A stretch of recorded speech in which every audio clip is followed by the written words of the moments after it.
Hola, buenos días. Hoy vamos a explicar un artículo titulado A propósito de un caso de agrandamiento gingival inducido por ciclosporina. Este es un artículo también de hace tiempo y bueno, pues vamos a pasar, después de ver un poco lo que son estas páginas del artículo, directamente a la introducción.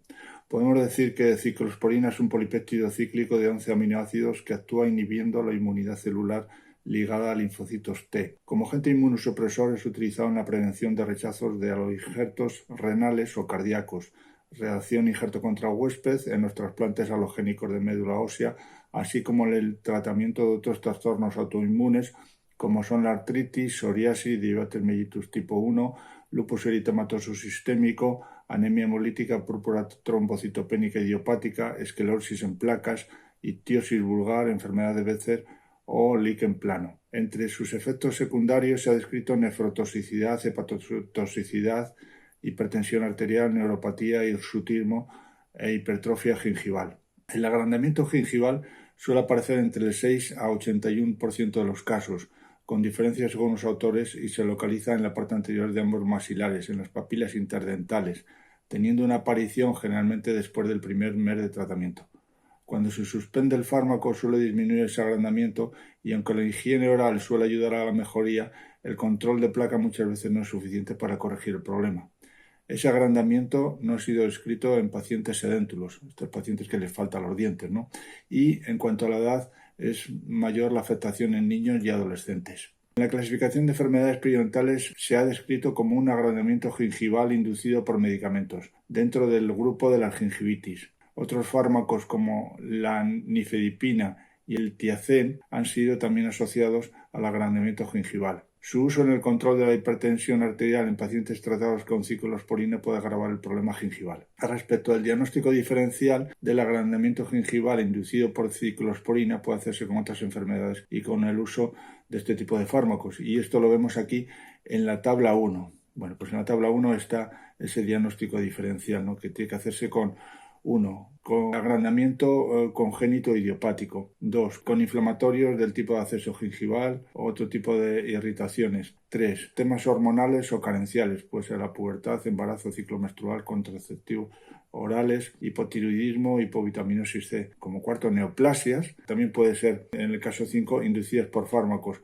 en este caso ciclosporina, anticonvulsivantes tipo fenitoína y antagonistas del calcio tipo diltiazem, nifedipina, verapamil. El propósito de este trabajo es presentar un caso de agrandamiento gingival causado por el uso de ciclosporina y discutir su tratamiento. Y bueno, pues ahora vamos a pasar al caso clínico. Se trata de una mujer de 25 años de edad que acude a consulta por agrandamiento y sangrado de las encías. Y esto lo vemos aquí en la figura 1. Se ven ahí cómo están las encías agrandadas y sangrantes. Como antecedentes patológicos de interés destacan la existencia de lupus eritematoso sistémico tratado con ciclosporina nada menos, que cursa con afectación renal como complicación de dicha enfermedad. En la exploración bucodental se recogieron una serie de datos: caries en diversos dientes, obturaciones en otros dientes, ausencias muchísimas, hay muchos dientes que están ahí ausentes, que faltan. Respecto a los tejidos blandos de la boca, hay que destacar un agrandamiento gingival localizado en la zona anterior mandibular entre los dientes 34 y 44. Bueno, la numeración ya sabéis que es según nomenclatura internacional. Y esto tanto en la cara vestibular como en la cara lingual, estando ausentes de patología la lengua, los labios y el resto de la mucosa oral.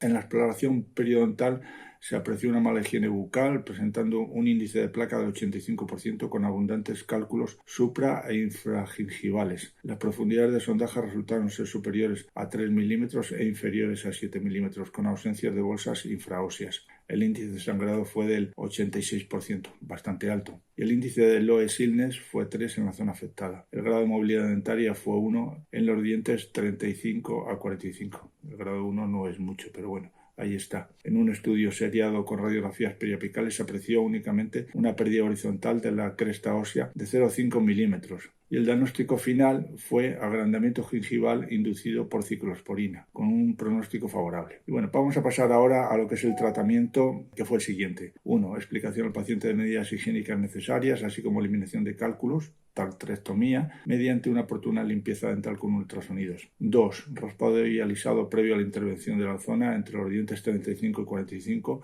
con el uso de curetas Gracey números 5 a 6 y 7 a 8. 3. Gingivectomía de la zona de los dientes 34 a 44 con hoja de bisturí número 15, marcando previamente la zona a intervenir por vestibular y por lingual, incisión con bisel externo, remoción del tejido gingival agrandado, raspado y alisado y gingivoplastia para remodelación de la encía. Y finalmente se aplicó un apósito de cemento quirúrgico y se prescribió una medicación de prevención con amoxicilina 500 miligramos 1 cada 8 horas durante 8 días, así como 3 enjuagues diarios de digluconato de clorexidina al 0,12 durante un mes. Bueno, y esto se ve ahí un poco en la figura 2. 4. Control y seguimiento con una periodicidad de 7, 15 y 60 días. Esto lo vemos ahí en la figura 3. En fin, vamos a pasar ahora a la discusión.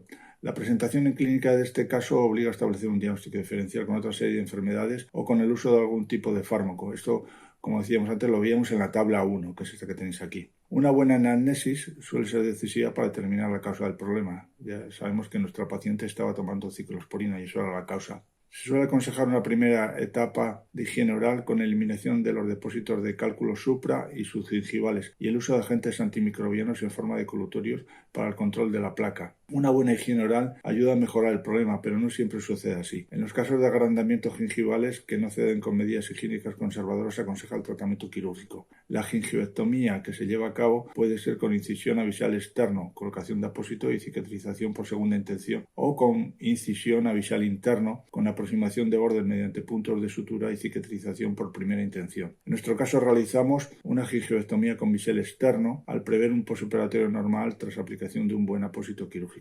El problema de sangrado durante la intervención de nuestra paciente no fue excesivo, debido al uso de infiltraciones locales de anestesia con vasoconstrictor y el tratamiento previo de tartraje, raspado alisado y el control de la higiene oral. Después de la gingivectomía realizamos una gingivoplastia para remodelar la encía y realizar un ajuste de las papilas. En el postoperatorio se empleó como prevención una penicilina, según un esquema terapéutico propuesto para la gingivitis aguda por autores precedentes, así como enjuagues de digluconato de clorexidina.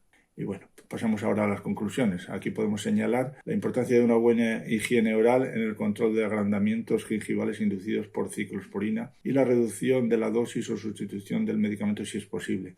En otros casos, el tratamiento quirúrgico soluciona esa patología consiguiendo una buena estética, como se observan en los resultados a 8 semanas y duraderos si se acompaña de un buen plan de tratamiento a nivel de medidas de higiene oral y visitas periódicas de control. Y nada más, esto es un poco lo que es el pequeño artículo que aquí presentamos. Muchas gracias.